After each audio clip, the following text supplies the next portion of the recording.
도성북촌의 대갓집 강씨 일가는 조선 최고의 명문가였습니다. 3대에 걸쳐 정승을 배출한 이 집안은 나라의 중심에서 권세를 누렸고 그 명성은 팔도에 울려 퍼졌습니다.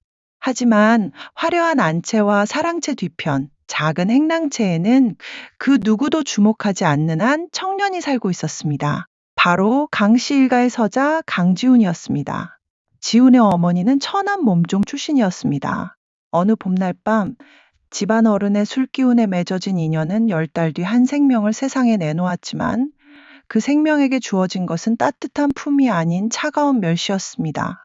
어머니는 지훈이 3살 되던 해에 병으로 죽었고 어린 지훈은 그때부터 행랑채 구석에서 하루하루를 견뎌내야 했습니다. 지훈이 7살 되던 해였습니다. 서당 훈장이 그를 처음 본 순간 깜짝 놀랐습니다. 이 아이가 천자문을 벌써 다 읽는단 말이오? 예, 훈장님. 혼자서 익혔다고 합니다. 행랑아범의 대답에 훈장은 고개를 가로저었습니다. 이런 재주를 가진 아이가 서자라니 하늘도 참으로 야속하구나. 하지만 그날 밤 지훈의 적형인 강민호가 찾아왔습니다. 15살이었던 민호는 동생을 내려다보며 차갑게 말했습니다. 지훈아, 내가 글을 잘 읽는다고 하더구나, 형님. 하지만 잊지 마라. 너는 서자다. 아무리 똑똑해도 과거는커녕 벼슬 한 자리 얻을 수 없는 천한 신분이야. 민호의 눈에는 질투와 두려움이 뒤섞여 있었습니다. 그날 밤 지훈은 결심했습니다. 자신의 마음속에 스스로에게 이렇게 말했습니다. 형님들이 두려워하는구나, 내 재주가. 그렇다면 나는 바보가 되어야겠다. 내가 어리석은 척하면 그들은 안심할 것이고 나는 살아남을 수 있을 것이다. 다음 날부터 지훈의 행동이 달라졌습니다. 글을 읽다가도 중얼중얼 이상한 소리를 내며 헛웃음을 지었습니다. 걸음걸이도 어설프게 비틀거렸고 사람들과 대화할 때도 엉뚱한 대답을 늘어놓았습니다. 이게 무슨 일이냐? 저 아이가 갑자기 저렇게 되었단 말이냐? 훈장이 놀라 물었지만 강씨 일가의 사람들은 오히려 안도의 한숨을 내쉬었습니다. 천한 것이 머리나 좋으면 뭘 하겠습니까? 저러니 차라리 낫죠. 안채마님이 코웃음을 치며 말했습니다. 그로부터 15년이 흘렀습니다. 지훈은 22이 되었지만 여전히 도성 사람들에게는 바보 서자로 통했습니다. 하지만 그 누구도 몰랐습니다. 밤이면 지훈이 홀로 촛불을 켜고 책을 읽는다는 것을. 사서삼경은 물론이고 병서와 율서까지 섭렵하며 밤을 지새운다는 것을. 더욱이 그가 담장을 넘어 도성의 이곳저곳을 다니며 백성들의 삶을 관찰하고 조정의 비리를 캐고 다닌다는 것을. 그의 마음속에는 이런 생각이 자리 잡고 있었습니다. 나는 서자다. 하지만 이 나라의 백성이기도 하다. 언젠가는 내가 가진 이 지혜로 썩은 권력을 바로잡을 날이 올 것이다. 그날이 올 때까지 지훈은 철저히 자신을 숨겼습니다. 바로 그 무렵 도성 남촌에서는 한 양반가가 풍비박산 나고 있었습니다. 병조판서를 지낸 박진수의 집이었습니다. 박진수는 정직한 관리로 이름이 높았지만 그것이 화근이 되었습니다. 그가 나라의 군량미를 빼돌리는 외척 세력의 비리를 발견하고 상소를 올리려 했기 때문입니다. 그 외척은 바로 좌의정 최영달이었습니다. 임금의 장인인 최영달은 순원왕후의 아버지로 조정의 실세 중 실세였습니다. 그가 손을 쓰자 박진수는 영모죄로 몰려 하루아침에 역적의 가족이 되고 말았습니다. 아버님은 역적이 아니십니다. 아버님은 나라를 위해 올바른 일을 하셨습니다. 박진수의 외동딸 서연이 대궐 앞에서 절규했지만 그 누구도 귀 기울이지 않았습니다.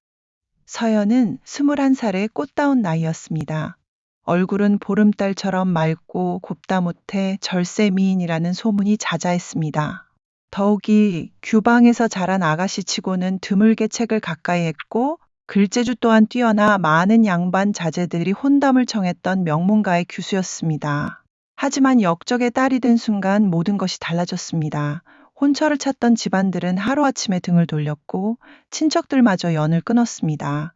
집안의 재산은 모두 압류되었고 남은 것은 늙은 어머니와 어린 남동생뿐이었습니다. 서연의 마음속에는 절망과 함께 이런 생각이 자리 잡았습니다. 아버님의 누명을 벗겨야 한다. 어떤 방법을 써서라도 이 치욕을 씻어내야 한다. 바로 그때 뜻밖의 혼담이 들어왔습니다. 바로 강씨 일가의 서자 강지훈과의 혼인이었습니다. 중매를 선 사람은 강씨 집안의 먼 친척벌 되는 노파였습니다. 서연 아가씨 제 말 좀 들어보시구려. 강씨 지잔에 서자가 있는데 비록 바보지만 심성은 착하답니다. 역적의 딸이 된 아가씨로서는 이만한 혼처도 없을게요. 바보라고요? 서연의 얼굴이 하얗게 질렸습니다. 하지만 어머니가 서연의 손을 꼭 잡았습니다. 딸아, 지금 우리에게 무슨 선택권이 있겠니? 내가 혼인을 하지 않으면 네 동생은 어찌 되겠느냐? 관가에서는 벌써 너희 남매를 관노비로 만들려 하고 있단다. 서연은 눈을 감았습니다. 눈물이 뺨을 타고 흘러내렸습니다. 혼례는 초라하기 그지없었습니다. 강씨 집안의 사랑채도 아닌 행랑채 마당에서 간소하게 치러진 혼례에는 하객이라고는 몇몇 친척과 이웃 사람들 뿐이었습니다. 서연이 가마에서 내려 처음 지훈을 본 순간 그녀의 심장이 철렁 내려앉았습니다. 신랑은 허리를 구부정하게 굽히고 해벌쭉 웃고 있었습니다. 신부가 예쁘네. 예쁘다. 지훈이 손뼉을 치며 웃자 주변 사람들이 피식 웃음을 흘렸습니다. 서연은 그 순간 자신의 운명이 얼마나 처참한지 온몸으로 느꼈습니다. 내 인생이 이렇게 끝나는구나. 바보의 아내가 되어 평생을 이 행랑채에서 살아가는구나. 그녀의 마음속에서는 절망이 파도처럼 밀려왔습니다. 첫날 밤이었습니다. 서연은 방 한 구석에 몸을 웅크리고 앉아 있었습니다. 지우는 멍하니 서연을 바라보다가 이내 바닥에 드러누워 코를 골기 시작했습니다. 서연은 그제야 긴장을 풀고 한숨을 내쉬었습니다. 바보라서 오히려 다행이구나. 적어도 내게 해를 끼치진 않겠지. 하지만 그날 밤 한밤중이었습니다. 서연은 이상한 소리에 잠에서 깼습니다. 지훈이 일어나 조용히 촛불을 켜고 있었습니다. 서연은 숨을 죽이고 지켜보았습니다. 그런데 놀라운 일이 벌어졌습니다. 지훈이 책상 서랍에서 책을 꺼내 펼쳐들고 읽기 시작한 것입니다. 이 대목에서 맹자는 이렇게 말했지. 백성이 귀하고 사직이 그 다음이며 임금은 가볍다고. 지훈의 목소리는 낮았지만 또렷했습니다. 서연은 눈을 크게 떴습니다. 저 사람이 글을 읽는다? 바보라며? 더욱 놀라운 것은 그 다음이었습니다. 지훈이 책을 덮고 일어나 마당으로 나갔습니다. 서연이 살짝 문틈으로 내다보니 지훈은 달빛 아래에서 검을 휘두르기 시작했습니다. 그의 검술은 유려했고 몸놀림은 물 흐르듯 자연스러웠습니다. 한 시즌쯤 무예를 연마한 지훈이 방으로 돌아왔습니다. 서연은 황급히 눈을 감고 잠든 척했습니다. 지훈은 다시 책상 앞에 앉아 무언가를 쓰기 시작했습니다. 서연이 살짝 눈을 뜨고 보니 지훈은 정성스럽게 무언가를 기록하고 있었습니다. 최영달 일당의 군량미 횡령 내역. 이달에만 미곡 500섬을 사사로이 빼돌렸다. 증거는 병조 이방의 장부에 있을 것으로 추정된다. 서연의 심장이 거칠게 뛰기 시작했습니다. 최영달. 그 이름은 자신의 아버지를 역적으로 몰아넣은 바로 그 간신의 이름이었습니다. 저 사람이 무엇을 하고 있는 거지? 설마 아버님의 억울함을 풀 증거를 찾고 있는 것인가? 서연은 그날 밤 한숨도 자지 못했습니다. 다음 날 아침 지우는 여전히 바보처럼 행동했습니다. 으흐흐 부인, 밥 주시오. 배고프오. 하지만 서연의 눈에는 이제 지훈이 다르게 보였습니다. 저 사람은 바보가 아니다. 무언가 큰 그림을 그리고 있다. 며칠을 더 관찰한 서연은 마침내 결심했습니다. 지훈과 대화를 나눠야 한다고. 진실을 알아야 한다고. 어느 날 밤 서연이 먼저 말을 걸었습니다. 서방님, 이제 그만 그 연기를 거두시지요. 지훈의 손이 책장을 넘기다 멈췄습니다. 긴 침묵이 흘렀습니다. 언제부터 알았소? 지훈의 목소리가 달라져 있었습니다. 그것은 바보의 목소리가 아니라 교양 있는 선비의 목소리였습니다. 첫날 밤부터요? 그랬소? 지훈이 천천히 고개를 돌려 서연을 바라보았습니다. 그의 눈은 깊고 맑았습니다. 왜 저를 속였습니까? 속인 것이 아니오. 살아남기 위해 어리석은 척한 것이오. 서자로 태어나 재주를 드러내면 죽임을 당하기 십상이니까. 서연의 가슴이 먹먹해졌습니다. 그럼 그 기록들은?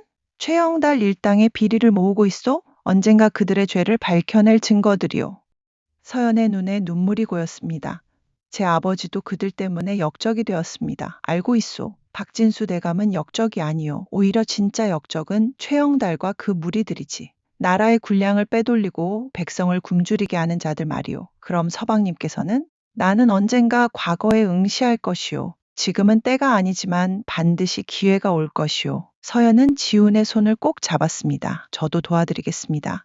제 아버지의 누명을 벗기고 이 나라의 간신들을 벌하는 일이라면 무슨 일이든 하겠습니다. 지훈이 처음으로 진심 어린 미소를 지었습니다. 고맙소 부인. 당신 같은 분을 아내로 맞이한 것이 내 평생 가장 큰 행운이요. 그날 밤 두 사람은 서로의 마음을 열고 진정한 부부가 되었습니다. 그로부터 석 달이 흘렀습니다. 지훈과 서연은 밤마다 머리를 맞대고 최영달 일당의 비리를 추적했습니다. 서연은 낮에는 시장에 나가 백성들의 이야기를 듣고 밤에는 그것을 기록으로 정리했습니다. 지훈은 여전히 낮에는 바보 행세를 하며 도성 곳곳을 돌아다니며 정보를 모았습니다. 그들이 모은 증거는 점점 쌓여갔습니다. 군량미 횡령 500석, 백성들에게서 거둔 세금 중 임금께 보고되지 않은 금액 3,000냥, 뇌물로 관직을 판 내역 27건. 지훈의 마음속에는 이런 생각이 들었습니다. 이제 거의 다 되었다. 조금만 더 증거를 모으면 최영달 일당을 무너뜨릴 수 있다. 하지만 그들은 몰랐습니다. 위기가 코앞에 다가오고 있다는 것을. 지훈의 형 민호는 오래전부터 동생을 의심하고 있었습니다. 바보라던 지훈이가 요즘 이상하다. 밤마다 불이 켜져 있고 서연이라는 여자와 무언가를 속닥거리고 있어. 민호는 밤마다 행랑채 주변을 어슬렁거리며 지훈을 감시했습니다. 어느 날 밤 민호는 마침내 결정적인 장면을 목격했습니다. 지훈이 책을 읽고 검을 휘두르는 모습을.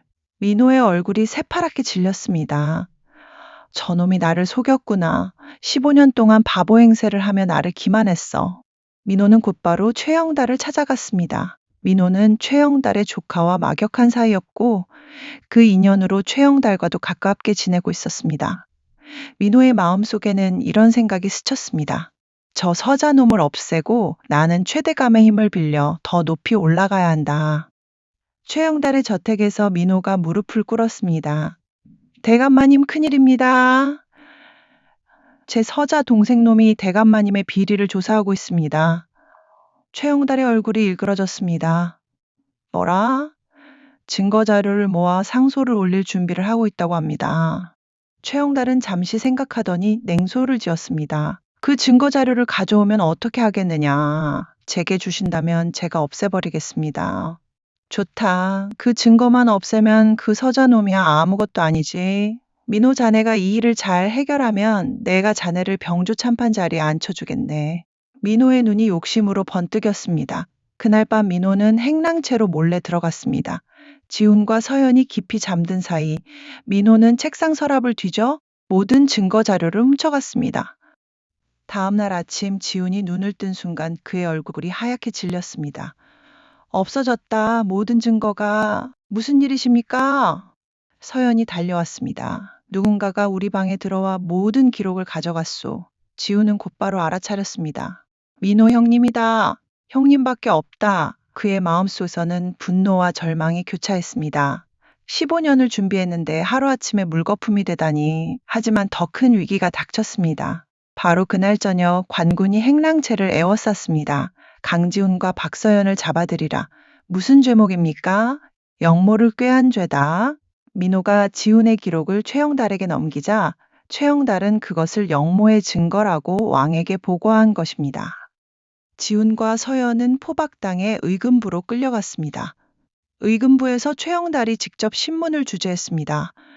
강지훈 내놈이 나라를 어지럽히려 했다는 증거가 여기 있다.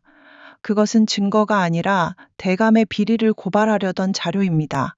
뭐라? 감히 이놈이. 최영달이 상을 내리쳤습니다.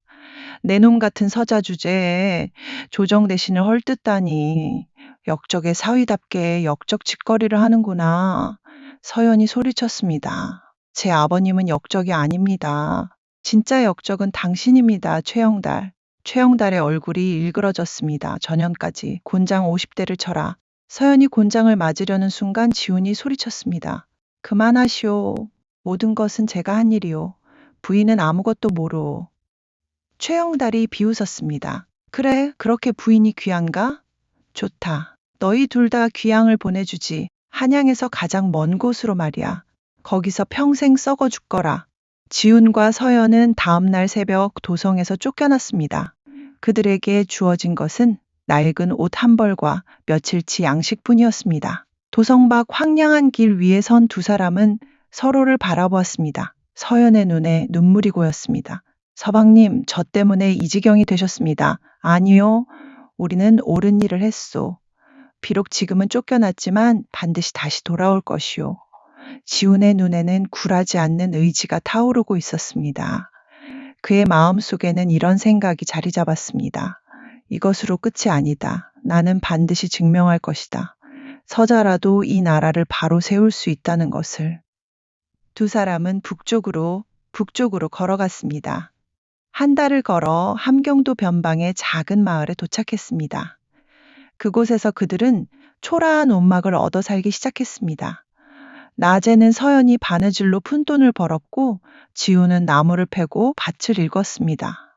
하지만 밤이 되면 지우는 여전히 책을 읽었습니다. 서방님, 이제 그만 쉬셔야 하지 않겠습니까? 아니요, 내년 과거에 응시할 것이요. 과거요? 하지만 서자는 문과에 응시할 수 없지 않습니까? 법이 바뀌었소. 정조 원년에 서자에게도 과거의 문이 열렸소. 비록 제한이 있지만 나는 반드시 합격할 것이오. 서연은 지훈의 손을 꼭 잡았습니다. 제가 옆에서 돕겠습니다. 1년이 흘렀습니다. 그해 가을 도성에서 별시가 열린다는 소식이 전해졌습니다. 지훈은 결심했습니다. 가야 하오. 저들에게 내 능력을 보여줘야 하오. 하지만 목숨을 걸어야 합니다. 최영달이 서방님을 가만두지 않을 것입니다. 알고 있소. 하지만 이것이 유일한 길이오. 지우는 머리를 깎고 갓을 썼습니다. 서연이 바느질로 모은 돈으로 산 도포는 낡았지만 깨끗했습니다. 출발하는 날 아침 서연이 지훈의 손에 조그만 보따리를 쥐어주었습니다. 이것은 제 어머니께서 주신 비녀입니다. 팔면 한양까지 가는데 부족함이 없을 것입니다. 지훈의 눈시울이 붉어졌습니다. 부인 꼭 돌아올 것이오. 장원급제하여 떳떳이 돌아올 것이오. 두 사람은 서로를 껴안았습니다. 한 달을 걸어 도성에 도착한 지훈은 곧바로 과거 시험장으로 향했습니다. 성균관 앞마당은 수천 명의 선비들로 가득했습니다. 지훈은 그 속에서 초라한 행색이었지만 그의 눈빛만은 누구보다 또렷했습니다. 초시가 시작되었습니다. 문제가 나왔습니다. 나라를 다스리는 이가 백성을 사랑하는 방법은 무엇인가? 지훈의 붓이 움직이기 시작했습니다. 백성을 사랑하는 길은 그들의 아픔을 외면하지 않는 것이옵니다. 권력을 가진 자들이 사리사욕에 눈이 멀어 군량을 훔치고 세금을 착복하는 것을 막는 것이 진정한 애민이옵니다. 그의 글은 거침이 없었습니다. 15년간 숨겨왔던 모든 지혜와 관찰이 붓끝에서 터져나왔습니다. 초시 합격자가 발표되었습니다. 240명 중에 지훈의 이름이 있었습니다. 복시가 열렸습니다. 복시는 더욱 어려웠습니다. 사서삼경의 깊은 뜻을 묻고 나라의 현안에 대한 해법을 요구했습니다. 지훈은 밤새워 답안을 작성했습니다. 세도 정치의 폐해는 왕권을 약화시키고 외척이 권력을 농단하는 데 있습니다. 이를 바로잡으려면 인재를 고루 등용하고 권력을 분산해야 합니다. 복시를 주관한 예조판서가 그의 답안을 읽고 감탄했습니다. 이런 통찰력이라니 대체 누구인가? 성적을 확인하니 강지훈이라는 이름이 적혀 있었습니다. 강지훈? 어디서 들어본 이름인데? 하지만 그것은 강씨 일가의 서자라는 사실까지는 미처 알지 못했습니다. 복시 합격자 33명이 발표되었습니다. 지훈의 이름은 그 명단 맨 위에 있었습니다. 전시가 남았습니다. 임금이 직접 주관하는 마지막 시험이었습니다. 전시가 열리는 날 아침 대궐 앞에서 지훈은 최영달과 마주쳤습니다. 최영달의 얼굴이 하얗게 질렸습니다. 강지훈? 내 놈이 어떻게 여기에? 대감마님 오래간만입니다. 저는 과거에 응시하러 왔습니다. 뭐라? 내 놈 같은 서자 주제에. 최영달이 곧바로 관리들에게 소리쳤습니다. 저자를 당장 잡아들여라. 저자는 역적이다. 하지만 예조판서가 나섰습니다. 대감 잠시만 기다리시지요. 저 선비는 복시에서 장원한 인재입니다. 함부로 할 수 없습니다. 최영달은 이를 갈았습니다. 좋다. 전시에서 떨어뜨리면 그만이지. 그는 곧바로 임금께 아뢰었습니다. 전하, 저 강지훈이라는 자는 역적의 사위이자 서자 출신입니다.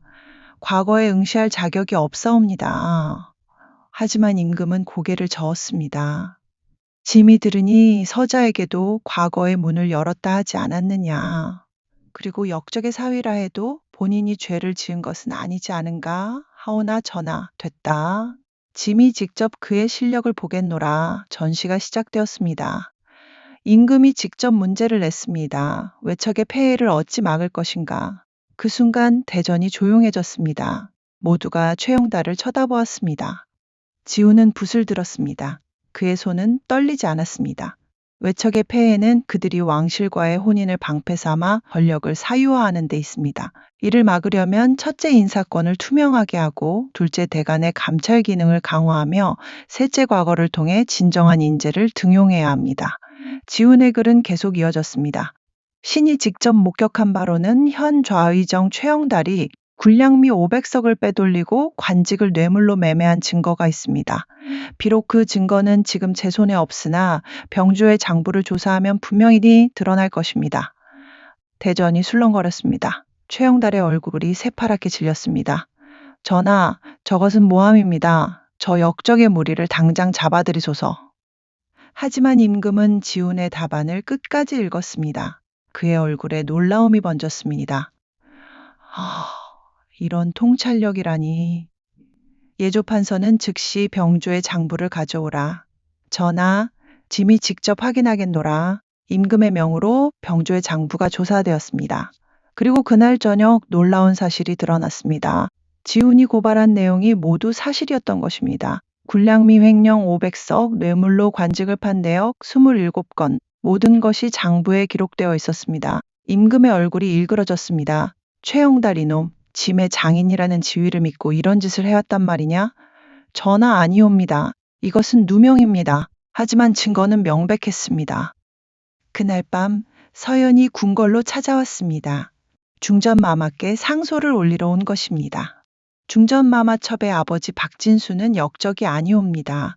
오히려 최영달의 비리를 고발하려다 역모로 몰렸습니다. 중전이 서연의 손을 잡았습니다. 이미 알고 있습니다. 전하께서 재조사를 명하셨습니다.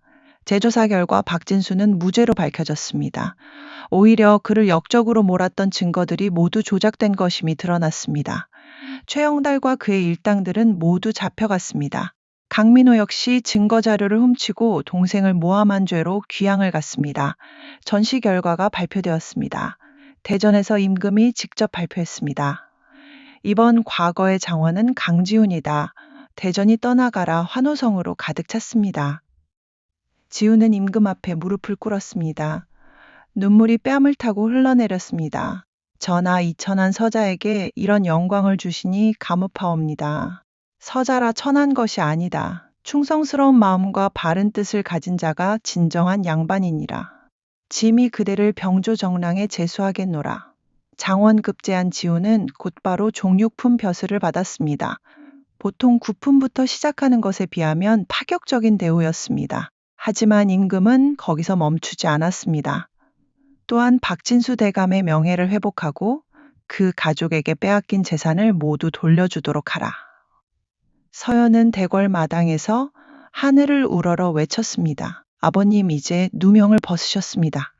그날 저녁 지훈과 서연은 도성박 언덕에 나란히 앉았습니다. 석양이 서쪽 하늘을 붉게 물들이고 있었습니다. 부인, 우리가 해냈소. 예, 서방님. 하지만 이제부터가 시작입니다. 맞소. 이제부터 진짜 이 나라를 바로 세워야 하오. 지훈의 마음속에는 큰 포부가 자리 잡고 있었습니다. 나는 서자로 태어났지만 이제 이 나라를 위해 일할 수 있게 되었다. 신분이 낮아도 뜻이 바르면 세상을 바꿀 수 있다는 것을 증명하겠다. 그로부터 세월이 흘렀습니다. 지우는 병조정랑에서 시작해 참판을 거쳐 마침내 판서의 자리에 올랐습니다. 그의 고운 심성과 청렴한 자세는 백성들의 존경을 받았습니다. 서연은 지훈의 곁에서 현명한 내조로 남편을 도왔습니다. 그녀는 규중에만 머물지 않고 백성들의 삶을 살피며 굶주린 이들을 돌보았습니다. 부부가 함께 세운 의숙에서는 가난한 선비들이 무료로 공부할 수 있었고 신분에 관계없이 재능이 있는 이들을 가르쳤습니다. 어느 봄날 지우는 임금 앞에 나아가 아뢰었습니다. 전하, 신은 서자였기에 세상의 천대를 받았습니다. 하지만 전하께서 신에게 기회를 주셨기에 오늘이 있습니다. 청컨대 서자들에게도 더 많은 기회를 주소서. 임금이 고개를 끄덕였습니다. 경의 말이 옳도다. 짐이 과거의 문을 더욱 넓게 열겠노라. 그날 이후 조선에서는 서자에 대한 차별이 조금씩 완화되기 시작했습니다. 수십 년이 흘러 지훈과 서연은 백발이 성성한 노부부가 되었습니다. 어느 가을날 두 사람은 손을 잡고 북촌 언덕을 올랐습니다. 부인, 우리가 처음 만난 그날을 기억하오? 예, 어찌 있겠습니까? 바보 신랑이 해벌쭉 웃던 그날을. 두 사람이 함께 웃었습니다. 그때 부인은 절망했을 것이오. 아니요. 지금 생각하면 그날이 제 인생 최고의 행운이었습니다. 지훈이 서연의 손을 꼭 잡았습니다. 나 또한 그렇소. 역적의 딸이라 천대받던 당신을 만나 진정한 동반자를 얻었으니 저 아래 두성에서는 아이들이 뛰놀고 있었습니다. 그 중에는 양반자제도 있었고 평민의 아들도 있었으며 서자의 자식도 있었습니다. 모두가 함께 공부하고 함께 웃고 있었습니다. 지훈과 서연이 세운 서당의 풍경이었습니다. 부인 보이오? 저 아이들을.